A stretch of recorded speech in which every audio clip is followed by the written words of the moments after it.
अगली journal entry आपकी क्या है, पहले हम जरा देख लें। जर्नल एंट्री आपकी है जुलाई 3 को गुड्स परचेज करे कुणाल से 20,000 के और यामिनी को सेल कर दिए 26,000 में। तो यहां जुलाई 3 की जो एंट्री होगी इसे हमें दो पार्ट में बनाना होगा, ठीक है।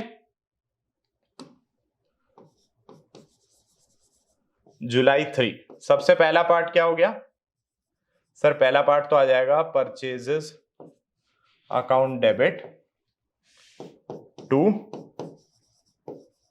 कुणाल, और दूसरा पार्ट यहीं पे कर देते हैं क्योंकि हमारे लिए सहूलियत रहेगी उस चीज को देखने का और सीखने का।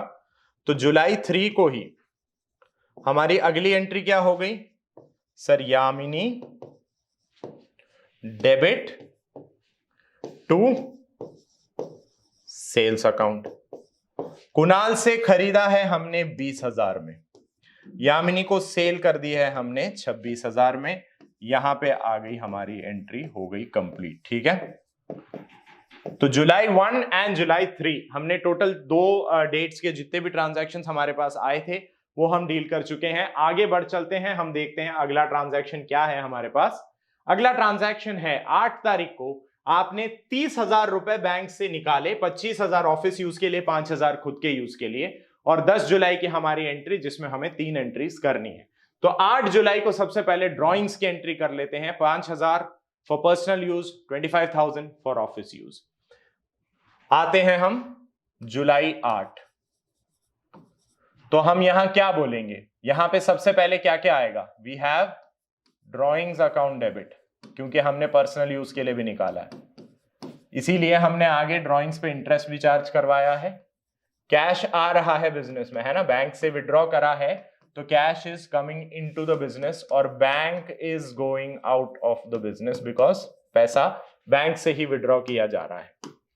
यहां पे हम ड्रॉ कर लेते हैं हमारी ट्रांजैक्शन एंडिंग लाइन, और अमाउंट बताइए।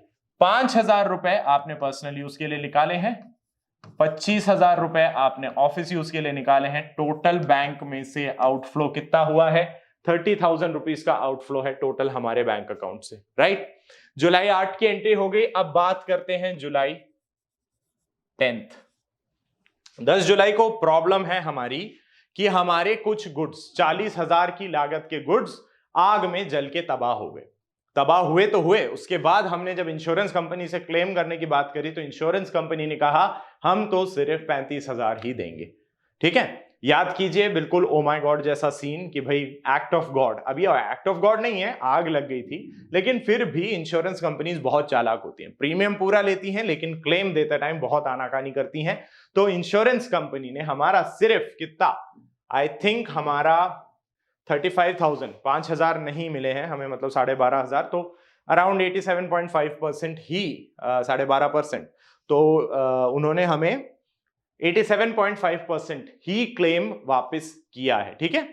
तो ये हमारी पूरी सिनेरियो जुलाई 10 की चल रही है। तो सबसे पहली एंट्री हमारी होती है loss by fire account debit. क्या करते हैं इसको सर? इससे हम ना परचेजेस कम कर देंगे। क्यों कर रहे हैं परचेजेस कम? बिकॉज सर वही मैचिंग कॉन्सेप्ट आपने समझाया है, जब इन गुड्स के बदले रेवेन्यू हो ही नहीं सकती है then what is the point. हम क्या कर रहे हैं यहां पे? हम ये कह रहे हैं कि जिन गुड्स के बदले आप रेवेन्यू ले ही नहीं सकते कभी भी, तो हम उन गुड्स को अब अपने परचेजेस में से रिड्यूस कर देते हैं। कॉस्ट हमें पता है, द कॉस्ट इज 40,000 रुपीज। अगली एंट्री क्या होती है? जिन होशियार बच्चों को याद है वो यही बताएंगे कि सर हम इंश्योरेंस कंपनी को ना ड्यू कर देते हैं, insurance company account debit to, और लॉस को हम इसी से राइट ऑफ करने की कोशिश करते हैं, तो लॉस बाय फायर अकाउंट। तो यहां पे सर हम एक बारी तो यही मान के चलेंगे कि क्लेम तो हमने पूरे 40,000 रुपए का ठोका है, मिलता है या नहीं मिलता that is a different issue. ये हमारी जुलाई 10 की दो एंट्रीज हो गई हैं। तीसरी एंट्री क्या आती है? तीसरी एंट्री आएगी सर, हम आते हैं जुलाई 10th पे। Insurance company is already due, हमें मिला क्या है? कैश या बैंक, जो भी आप बोले, कैश और bank which ever account, debit profit and loss account debit. Sir profit and loss आपने पहले ही क्यों लिख दिया? बेटा प्रॉफिट एंड लॉस इसीलिए लिखा क्योंकि 40 के बदले आपको मिला ही है सिर्फ 35,000 रुपए। Amount that you received is 35,000, तो 5,000 आपको सीधा लॉस हुआ बिकॉज आप उम्मीद करके बैठे थे कि मिलेंगे हमें 40,000 रुपए। मिले तो नहीं है, मिलेंगे that is what we thought, but नहीं मिले। ठीक है, चलिए तो यहां तक अपन ने देख लिया 11 तारीख तक की, सॉरी जुलाई 10 तक की एंट्री हमने कर ली। अब आगे बढ़े तो 14 जुलाई को डेप्रिसिएशन देना है मशीनरी, 50,000 की मशीनरी पे डेप्रिसिएशन देना है 20%, तो 10,000 के डेप्रिसिएशन दे देते हैं। और 21 को जो इंश्योरेंस हमने पे करा है इस साल का, उसमें से 3,000 अगले साल का है। तो पहले हम बात कर रहे हैं किस डेट की? 14/21। ओके, तो पहले जरा 14 तारीख की बात करते हैं। जुलाई 14 को डेप्रिसिएशन देना है हमें मशीनरी पे 10%। आ जाइए, तो ये आ गया हमारा जुलाई 14। क्या एंट्री कर दें sir? Depreciation account debit. Why? Because depreciation is an expense. क्या कर रहा है वो एक्सपेंस? सर मशीनरी की वैल्यू कम करने का काम कर रहा है। तो टू मशीनरी अकाउंट। कितना? 50,000 का 20%, 10,000 सर। परसेंटेज निकालना आप सब सीख गए ना? क्या करते हैं अपन? 50,000 का 10% निकालो सबसे पहले, बिकॉज हर चीज 10% के बेस में लेना बहुत आराम हो जाता है। तो 10% निकालेंगे 50,000 का, लास्ट का एक जीरो छुपा दो यानी 5,000। ये 10% है तो 20% उसका डबल होगा, यानी 5 का डबल 10। ठीक, चलिए तो जुलाई 14 की एंट्री हमने कर दी है। उसके बाद हमारे पास है जुलाई 21 की एंट्री। तो जुलाई 21 की एंट्री भी जरा देख लेते हैं। अगर यहीं हो जाती है तो यहीं कर लेंगे, नहीं तो हमारे पास आगे पेजेस हैं, will move on with that. जुलाई 21 आपसे कहा जा रहा है जो इंश्योरेंस आपने साल का दिया है उसमें 3,000 अगले साल का है, यानी प्रीपेड इंश्योरेंस। प्रीपेड इंश्योरेंस क्या हुआ? आपके लिए बेनिफिट है प्रीपेड इंश्योरेंस, है कि नहीं? बताओ, आप लोगों के लिए prepaid insurance is a benefit. Why? अभी पेमेंट कर दिया, इंश्योरेंस का जो बेनिफिट मिलेगा आगे मिलता रहेगा। तो प्रीपेड इंश्योरेंस, प्रीपेड एक्सपेंस है ये, this is an asset for you. Prepaid insurance account debit to insurance premium account. 3,000 की वैल्यू है, हमने 3,000 लिख दिया यहां पे। ठीक है, तो जुलाई 21 की एंट्री भी अब हमारी हो गई है। आगे बढ़ चलते हैं, देखते हैं अगली एंट्री अपनी क्या होने वाली है। We move ahead with 24 July. 5,000 interest on capital, 1,000 interest on drawings. Again 2 एंट्रियां आ गई और उसके आगे आपसे कहा गया है सोहन, जिनसे हमें 25,000 रुपए मिलने थे, वॉज डिक्लेयर्ड इंसॉल्वेंट और चेक मिला है 40 पैसे इन रुपए, यानी 40% ही मिला है। तो पहली चीज जुलाई 24 को इंटरेस्ट ऑन कैपिटल 5,000 और इंटरेस्ट ऑन ड्रॉइंग 1,000। जुलाई 24, आइए चलते हैं जुलाई 24 पे आते हैं हम, आ जाओ। तो ये रहा हमारा जुलाई 24। ठीक है, जुलाई 24 को अगेन हमारे पास 2 एंट्रीज हैं। सबसे पहले इंटरेस्ट ऑन कैपिटल आपके लिए क्या है? As a business interest on capital is आपके लिए क्या है? इंटरेस्ट ऑन कैपिटल बिजनेस के लिए होता है सर एक्सपेंडिचर, ओनर की कैपिटल पे दिया जाने वाला इंटरेस्ट। सर ओनर की कैपिटल पे इंटरेस्ट भी दें, अब प्रॉफिट भी दें। अब हाँ भैया, ओनर है, पैसा दिया है, उसका जो चाहे मन करे वो आपसे क्लेम कर सकता है, because he is the person जिसकी वजह से बिजनेस चल रहा है। एग्जिस्टेंस में कैसे आया? कैपिटल की वजह से ना। फिर जुलाई 24 इंटरेस्ट ऑन कैपिटल हो गया। अगला आता है इंटरेस्ट ऑन ड्रॉइंग्स 1,000 का। ठीक है, तो वो भी दिखा देते हैं यहां। Drawings account debit to interest on drawings. हम क्रेडिट क्यों कर रहे हैं सर? इंटरेस्ट ऑन ड्रॉइंग्स है ना, हमारे लिए फायदा है बहुत ज्यादा। क्यों फायदा है? क्योंकि अब बिजनेसमैन ने बिजनेस से ऐसे ही पैसा निकाल लिया, हम उस पे ब्याज वसूल रहे हैं कि बच के कहां जाओगे। सिंपल सी बात, हम जाने ही नहीं देंगे ऐसा। ठीक है, मान लिया, कर लेते हैं ऐसी। अच्छा जी, अब जुलाई 25 की एक एंट्री और है हमारे पास, जिसमें हमारे एक डेटर हैं। तो जरा देखें भाई साहब कौन है हमारे। 25,000 के डेटर थे, उनसे हमें सिर्फ 40 पैसे इन रुपी मिलने की संभावना है। उन्होंने साफ कह दिया इतना ही दे सकते हैं भैया। सोहन जुलाई 25 को 25,000 रुपए मिलने थे, लेकिन सिर्फ 40% दे सकते हैं, यानी 10,000 मिलेगा। 15,000 हमारे लिए हो गया बैड डेब्ट। ठीक है, तो एंट्री क्या करेंगे हम? एंट्री करेंगे चेक मिला है सर, तो बैंक अकाउंट डेबिट 10,000, बैड डेब्ट अकाउंट डेबिट 15,000 टू सोहन 25,000। 25 जुलाई की एंट्री कर लेते हैं। चलिए, 25 जुलाई के बाद हमारे पास 28 और 31 जुलाई, यही दो एंट्रीज रह रही हैं। तो जुलाई 25 को हमारी एंट्री क्या आई? सबसे पहली एंट्री तो आ गई सर बैंक अकाउंट डेबिट, दूसरा bad debts account debit to क्या लिखें? सोहन। क्या क्या आ जाएगा सर? पैसे मिले हैं सिर्फ 10,000, लुट गए या डूब गए 15,000, और मिलने चाहिए थे टोटल 25,000। ठीक है, अब 25 जुलाई के बाद हमारे पास 28 और 31 जुलाई की एंट्री है। 31 जुलाई को हमारी सैलरी आउटस्टैंडिंग है 1 लाख की, मुझे याद है ये। 28 जुलाई की एंट्री क्या है? इनकम टैक्स दिया है भैया 10,000 बाय चेक। ओके, तो जुलाई 28 और जुलाई 31 पे चलते हैं हम फटाफट दौड़ते हुए। ये आपकी पुरानी एंट्रीज आ रही हैं, 25 तक की एंट्री हमने कर ली है। आ जाइए, जुलाई 28 हमारे सामने है, ये रहा। 10,000 का इनकम टैक्स हमने पे करा है। अब क्या बोल सकते हैं सर? अब की बारी ना, आपने ड्राइंग्स वाला तो हमें समझा दिया था, तो अब आप करो कि इनकम टैक्स ही पे करा है, हम ऐसा ही मान लेते हैं, टू कैश और bank, what ever the payment method. Normally bank से ही होता है, क्योंकि चालान बनता है उसका, और चालान पेमेंट बैंक के थ्रू ही किया जाता है। ये सब कुछ आपको देखने को मिलेगा आगे, जब फ्यूचर में आप फर्दर स्टडीज करेंगे इस सबसे रिलेटेड। तो इनकम टैक्स के बारे में जब आप इन डेप्थ और डिटेल में पढ़ेंगे तो आपको ये सब कुछ चीजें पढ़ने को मिलेंगी। यहां बता देता हूं थोड़ा सा एक एक्साइटिंग सा पॉइंट, कि इनकम टैक्स के ही छोटे भाई साहब जो हैं हमारे, यानी GST, goods and service tax, वही होने वाला है हमारा अगला डिस्कशन। तो बिल्कुल तैयार होके आइएगा अगले डिस्कशन के लिए, बहुत मजा आने वाला है। नेक्स्ट क्या है भाई? नेक्स्ट है सर सैलरी। 31 को हमने कहा 80,000 की सैलरी तो आपने पे कर दी, 20,000 आप नहीं पे कर पाए, तो हमने क्या कहा? सैलरी अकाउंट हमने टोटल करी भाई 1 लाख की होनी है। बैंक से पेमेंट कितना जा रहा है? 80,000। बैंक से ही मानो, बड़ा अमाउंट है, चेक से ही पे किया होगा या बैंक ट्रांसफर किया होगा। टू क्या रह गया? ये आ गया आपका रिप्रेजेंटेटिव पर्सनल अकाउंट। ठीक है, कितने का सर?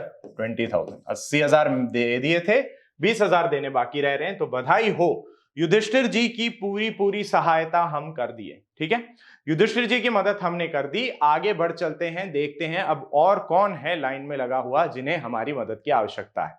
अब ये एक्स्ट्रा पेज आप लोगों के लिए था कि भाई अगर टोटल बीडी हम लिख रहे हैं, सीडी हम लिख रहे हैं, और उस हिसाब से तो आगे बढ़ना होता है, तो हम एक एक्स्ट्रा पेज लेके चलते हैं, कोई दिक्कत नहीं है, फॉर्मेट ही बनाए चले। तो फटाफट चलते चलते अब बारी आ गई है प्रैक्टिस क्वेश्चन पार्ट 8 की। जर्नल यहां पे एंड हो रही है दोस्तों, तो हम देखेंगे आज प्रैक्टिस क्वेश्चन पार्ट 8। तो are you guys all ready? चालू करें। प्रैक्टिस क्वेश्चन पार्ट 8 में देखते हैं आखिर मदद हमसे कौन मांग रहे हैं। Miss Madhavi. Okay, journalize the following transactions in the books of miss Madhavi. Madhavi ji क्या कहने आई हैं हमारे पास? वो कह रही हैं कि उन्होंने सबसे पहले परचेज करी बिल्डिंग 1.5 लाख की, और उस पे खर्चे भी हुए 10,000 के उसके परचेज पे। तो अब ये बिल्डिंग आपके लिए क्या है? फिक्स्ड असेट है। फिक्स्ड असेट पे किए गए खर्चे हमने पढ़ा है क्या? फिक्स्ड असेट आपके पोजीशन में आके आपके लिए यूजफुल बनने तक जो भी खर्चे होते हैं वो सब कुछ फिक्स्ड असेट की कॉस्ट मानी जाती है। तो ये सब कुछ बिल्डिंग की कॉस्ट है। टोटल बिल्डिंग आपकी 1,50,000 प्लस 10,000 की मानी जाएगी, यानी 1,60,000।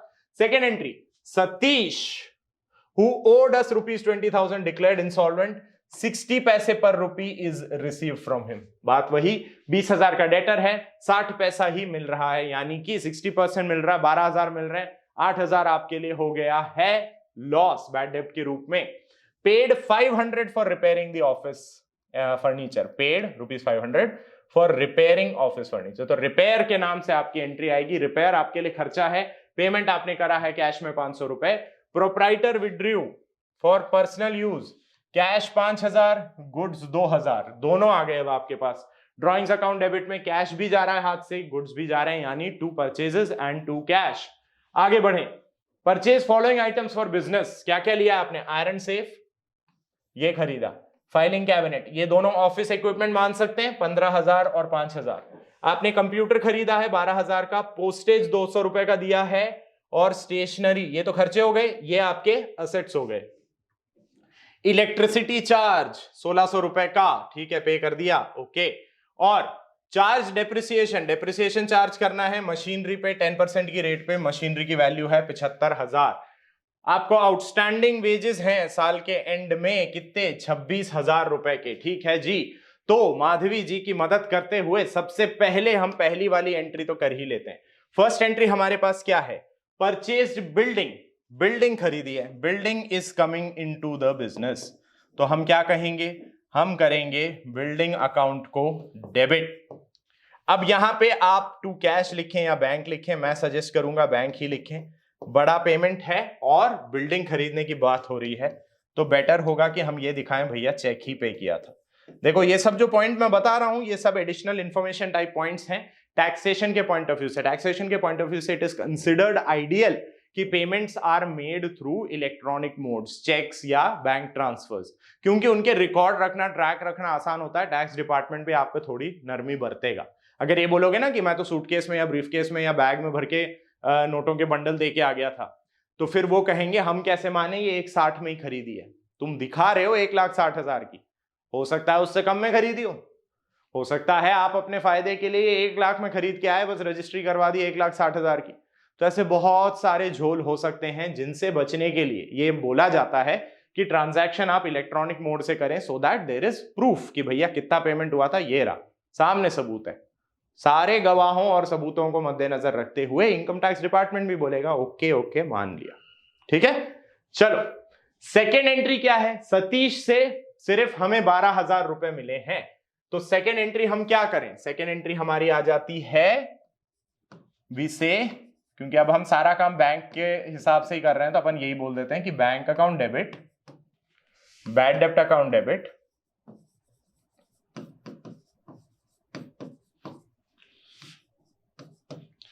टू सतीश। मिलने तो थे 20,000, मिले सिर्फ 60% यानी 12,000, तो जो नहीं मिले वो बन गए अपने आप आपके बैड डेब्ट्स, ठीक है जी। चलिए ये काम हो गया। हम आते हैं एंट्री नंबर 3। एंट्री नंबर 3 हमसे क्या कह रही है देखें फटाफट। 500 ऑफिस फर्नीचर के रिपेयर के लिए, और एंट्री नंबर 4 है प्रोपराइटर ने अपने पर्सनल यूज के लिए 5,000 और गुड्स 2,000 विड्रॉ करे। तो थर्ड एंट्री में रिपेयर करेंगे हम सबसे पहले, तो हम यहां पे लिखते हैं रिपेयर अकाउंट डेबिट टू, अब यहां कैश लिख दो। रिपेयर का पेमेंट ठीक है मान लिया, 500 रुपए तो था, फर्नीचर ठीक करने के लिए 500 रुपए दिए, वो तो कैश में ही दे दिए होंगे, क्योंकि 500 रुपए हो सकता है आपके कारपेंटर भाई साहब जो आए उनके पास पेटीएम, गूगल पे, फोन पे कुछ काम नहीं करता हो, उन्होंने कहा मालिक ऐसे ही दे दो, तो हमने दे दिया उनको, ठीक है ये रखिए आप, मस्त रहिए। अगली एंट्री क्या आई? ड्रॉइंग्स है हमारे पास। प्रोपराइटर ने विथड्रॉ करे हैं क्या क्या? टू कैश, और गुड्स भी विड्रॉ करे हैं, तो टू कितना कितना? सर कैश उन्होंने विड्रॉ करा है 5,000 और गुड्स 2,000 की, ठीक है, तो कैश हमारे पास आ गया 5,000, तो ड्रॉइंग्स तो टोटल हुई 7,000, कैश हमारे हाथ से, बिजनेस के हाथ से गया 5,000 का, गुड्स चले गए 2,000 के, ठीक है। अब पांचवी एंट्री मजेदार थी सर। पांचवी एंट्री मजेदार क्यों थी?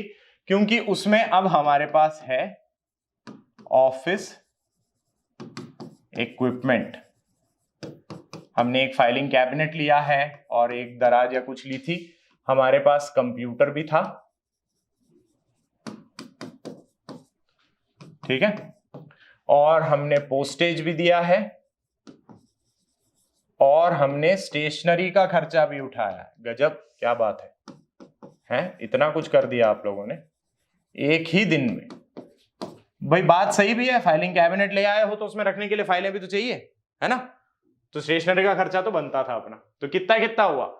ऑफिस इक्विपमेंट है आपके, आयरन सेफ 15,000, फाइलिंग कैबिनेट 5,000, 20,000 के ऑफिस इक्विपमेंट, 12,000 का कंप्यूटर, 200 का पोस्टेज और 150 की स्टेशनरी। 200 का पोस्टेज और 150 की स्टेशनरी, है ना? तो ये आ गया 20,000, 12,000, 200, 150। बैंक से ही पेमेंट मान लो, एक ही दिन में इतना सब कुछ जा रहा है, वैसे वो ही बड़े अमाउंट आ गए ऊपर, तो वी प्रिज्यूम कि हमने पेमेंट बैंक से ही कर दिया। ठीक है, ओके। छठी एंट्री मुझे याद है, हमारा इलेक्ट्रिसिटी एक्सपेंस है, ये टोटल कर लें, 20 and 12 इज 32,000, 32,350 रुपीज। ठीक, आगे बढ़े। Electricity expense, electricity expense account debit. ये भी मैं मानता हूं, बिजली का बिल, क्योंकि अलग अलग एप्स के थ्रू हम पे करते हैं तो हमें डिस्काउंट कोड्स, कैशबैक मिलने की संभावना रहती है, तो ज्यादा सहूलियत उसी में है ना कि ऐसे किसी ऐप के थ्रू पे करो यार, बात समझ आती है, थोड़ा फायदा भी उठाओ उसका। चलो, चार्ज डेप्रिसिएशन मशीनरी पे 10%, मशीनरी 75,000 की है तो 7,500 का डेप्रिसिएशन देना है, और wages outstanding at the year and 26,000, तो 7,500 का डेप्रिसिएशन दे दें और 26,000 की वेजेस आउटस्टैंडिंग दिखा देते हैं। चलिए, transaction number 7, depreciation account debit to machinery account 7,500, 75,000 की मशीन है, उसका 10% हम दे रहे हैं as depreciation. Last and final entry हमारी क्या है? वो है आउटस्टैंडिंग वेजेस 26,000। वेजेस आपने पे तो करी हैं कुछ, लेकिन कुछ अभी भी पे करनी रह गई हैं, डेबिट टू।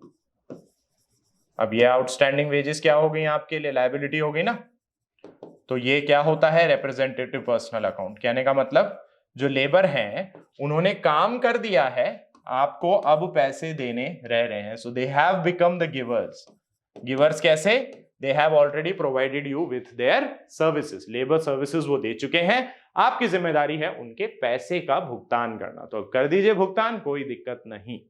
ठीक है जी, तो माधवी जी की भी मदद कर दी, युधिष्ठिर जी की भी मदद कर दी हमने आज ही के सेशन में, बहुत बढ़िया काम, क्या दिक्कत है। चलो फिर बात करें चलने से पहले थोड़ी सी important, related to what I always tell you. हमेशा अपने सेशन में एक स्पेशल कुछ चीज आपके लिए लेके आता हूं मैं। क्या लेके आता हूं? इस तरह का मोटिवेशन। तो क्या कह रहा है आज ये आपसे कह रहा है कि जो काम आप कर रहे हैं, अगर उसमें आपकी खुशी है, आपकी संतुष्टि है, आपको एक आत्मिक संतुष्टि मिल रही है, तो दोस्तों ये कभी भी समय की बर्बादी नहीं कहलाएगी। If you are happy in what you are doing, then it's never a waste of time, and you should be happy with what. अभी आपकी जो एज है उसमें आप खुश रहने चाहिए अपनी पढ़ाई में, है ना?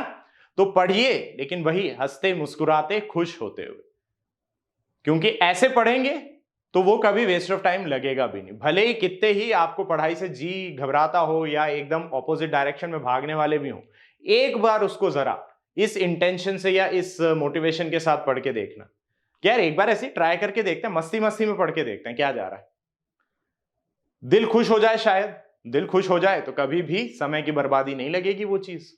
ठीक है, तो प्रैक्टिस करते रहिए। जैसा मैंने कहा, आज हमारा जर्नल होता है end, but you guys have to keep on practising. Journal के क्वेश्चंस बहुत सारे आपकी रेफरेंस बुक्स में भी आपको मिल जाएंगे, साथ ही साथ हम जो डेली प्रैक्टिस प्रॉब्लम्स आपको दे रहे हैं, जो यहां मैं आप लोगों को क्वेश्चंस करवा रहा हूं, ये सब कुछ आपकी प्रैक्टिस का ही पार्ट है।